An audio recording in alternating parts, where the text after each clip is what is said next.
تو بس اپنے آپ کو اور آپ کو ایک نصیحت کرنا چاہوں گا. عید گزر گئی سمجھیں، چونکہ چوتھے دن قربانی برائے نامی ہوتی ہے، چند ہی لوگ کرتے ہیں، چند ہی جگہوں پر کی جاتی ہے.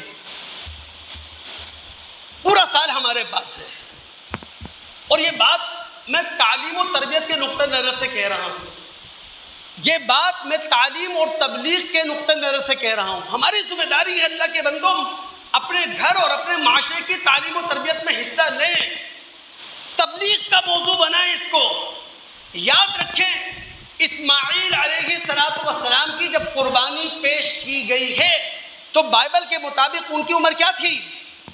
13-14 سال. اس سے زیادہ عمر نہیں تھی ان کی. 13-14 سال کا بچہ وہ باپ کے خواب بتانے پر کیا کہہ رہا ہے؟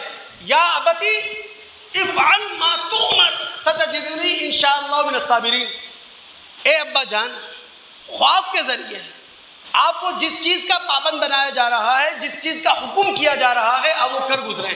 انشاءاللہ اللہ نے چاہا تو آپ مجھے صبر کرنے والوں میں سے پائیں گے. معصوم سا بچہ کہہ رہا ہے. کتنا سنجیدہ ہوگا وہ. قرآن میں باقاعدہ ابراہیم اور اسماعیل علیہ السلام کی ایک صفت موجود ہے، حلیم. دونوں بردبار تھے، دونوں اپنے زندگی میں سنجیدہ تھے. اگر ابراہیم علیہ السلام 100 سال کے ہو چکے ہیں، لیکن بیٹا وہ تو 13-14 سال کا ہے نا، اور اللہ کی راہ میں اللہ کے لیے اپنی گردن پر اللہ کے نام سے چھری پھیروانے کے لیے وہ تیار ہے. اتنا سنجیدہ. لیکن ہمارے ہاں کیا ہو رہا ہے؟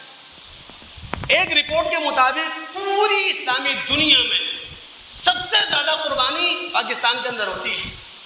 انڈونیشیا جو اسلامی دنیا کا بڑا ملک بھی ہے اور آبادی کے لحاظ سے بھی بڑا ہے، وہاں 5ویں نمبر پہ قربانی ہوتی ہے. سعودیہ میں 3رے نمبر پہ قربانی ہوتی ہے. بھارت میں 2 نمبر پر ہوتی ہے. ہمارے ہاں پہلے نمبر پر قربانی ہو رہی ہے. پہلے نمبر پر قربانی ہو رہی ہے اسلامی دنیا میں. لیکن غیر سنجیدگی کا عالم یہ ہے، 16 سال 18 سال 20 22 اور اس سے بڑی عمر کے جوان نوجوان وہ جانوروں کو لیے پھر رہے ہیں، پورے محلے میں گھما رہے ہیں. اتنا چھچور پن نظر آتا ہے، اتنی غیر سنجیدگی نظر آتی ہے. میں نے کتنی مرتبہ آپ کے دوستوں کی توجہ دلائی کہ قربانی یہ مالی عبادت نہیں ہے، یہ جانی عبادت ہے. اللہ تعالیٰ نے اسماعیل کی قربانی مانگی تھی، پھر فدیے میں جانور ذبح کیا گیا ہے. ہم اصل میں اپنی جان کی قربانی دے رہے ہوتے ہیں، بطور علامت جانور کو پیش کرتے ہیں کہ اللہ جو تو مانگے گا ہم حوالے کر دیں گے. یہ جان کی قربانی ہے. لیکن پورے محلے میں وہ 18 سالہ 20 سالہ 22 سالہ جوان چھچور پن کے انداز میں، اور کئی لڑکے محلے میں وہ گھماتے پھر رہے ہیں، چھچور پن چل رہا ہے. یہ ہماری تعلیم و تربیت ہونی چاہیے. کیا مذاق بنا ہے؟ قربانی ایک عظیم عبادت، اللہ کی قسم یہ قربانی کی عبادت ہمیں اس قابل بنا سکتی ہے کہ ہم اس قابل ہو جائیں معرکہ آدم و ابلیس میں ابلیس کے مقابلے پر اپنے آپ کو کھڑا کر سکیں. یہ قربانی کی عبادت اس قابل بنا سکتی تھی. ہم چھچور پن آ گیا اس کے اندر. میرا لگ رہا ہے ایک رسم بن گئی ہے. اب لوگ لاکھوں روپے کا جانور لاتے ہیں وی آئی پی ٹینٹ سے. اللہ کے بندوں، وی آئی پی ٹینٹ سے کس خوشی میں آپ لاکھوں روپے کا جانور کھول کے لاتے ہیں؟ عام سی بکرا منڈی جائیں نا، 1 لاکھ 1.5 لاکھ روپے کا 2 لاکھ روپے کا عام سا جانور لے کر آئے نا، آپ 10 لاکھ 20 لاکھ کا جانور لا کے کھڑا کر دیتے ہیں. پورے معاشرے کے اندر احساس محرومی پیدا کرتے ہیں آپ لوگ قربانی کے نام پر. غریب آدمی کہاں جائے بیچارہ؟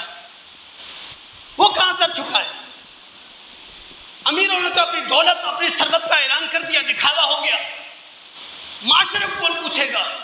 ان کے ساتھ کون کھڑا ہوگا؟ ان کے لیے کون جیے گا؟ ان کے لیے کون نعرہ لگائے گا؟ سوچے تو صحیح. قربانی ہے غیر سنجیدہ. تو خدا را اس بات کا خیال رکھیں. پورا سال ہے ہمارے پاس، تعلیم و تربیت کا حصہ بنائیں.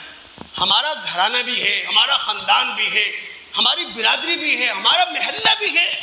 کیوں نہیں کر سکتے کام؟ کریں نا، جو کام کرنے کا ہی کریں. 12 مسائل میں نہ الجھیں. کب تک 12 مسائل میں الجھ کر پورا دین یہاں سے مٹیں گے؟ آپ دین کو سمجھیں.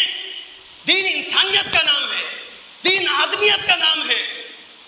اگر وہی چیز موجود نہیں ہے تو رہ کیا گیا ہمارے اندر؟ دنیا کے کسی اور ملک میں یہ کچھ ہو رہا ہے جو ہمارے یہاں ہو رہا ہے؟ روپٹے باندھ دیے جاتے ہیں، گلوں میں ہار سجا دیے جاتے ہیں. پھر معذرت کے ساتھ کراچی ایک میگا سٹی ہے، یہ گاؤں دیہات نہیں ہے. 1 مہینے پہلے جانور لا کے باندھ دیتے ہیں. بھئی 1 مہینے پہلے کیوں باندھ رہے ہیں آپ؟ گلیاں پیک کر دی آپ نے، گلیاں بند کر دی آپ نے، لوگوں کا آنا جانا مشکل کر دیا آپ نے. گوبر کون اٹھائے گا؟ گند کون اٹھائے گا؟ کون صاف کرے گا؟ نہیں. قربانی کے نام پر یہ مذاق ہو رہا ہے. ابھی ہم نے قربانی کی، کوئی کچرا کنڈی ایسی بتائیں جہاں سے بدبو نہ اٹھ رہی ہو. آپ مسجد میں داخل ہوئی، یہاں بدبو اٹھ رہی ہے، یہاں بسان پیدا ہو چکی ہے. کتنا ہم نے خون صاف کیا، کتنا فضلہ ہم نے صاف کیا ہے، کتنے قربانی کے بقایا جات ہم نے پھینک دیے، کچھ بھی نہیں. اللہ کے بندو اپنی ذمہ داری کا احساس کرے. صحیح ہے، سندھ سالٹ ویسٹ اس کا سالانہ بجٹ 43 ارب روپے ہے، اور سندھ حکومت کی ذمہ داری ہے ہمارے گھر سے کچرا اٹھائے اور ڈمپنگ پوائنٹ تک پھینک کر آئے. لیکن وہ اپنا کام نہیں کر رہی نا. تو مسلمان ہونے کی حیثیت سے ابراہیم اور اسماعیل علیہ السلام کی قربانی کو یاد کرنے کی حیثیت میں ہم اپنی ذمہ داری کو ادا کریں. مذہب نفاست پسند ہے، مذہب پاکیزگی چاہتا ہے، مذہب صفائی چاہتا ہے، اور مذہب کی نفاست اور پاکیزگی کو رسول اللہ نے ایک لفظ میں سمیٹا تھا. آپ نے فرمایا تھا الطہور شطر الایمان، صفائی، پاکیزگی، نفاست یہ آدھا ایمان ہے.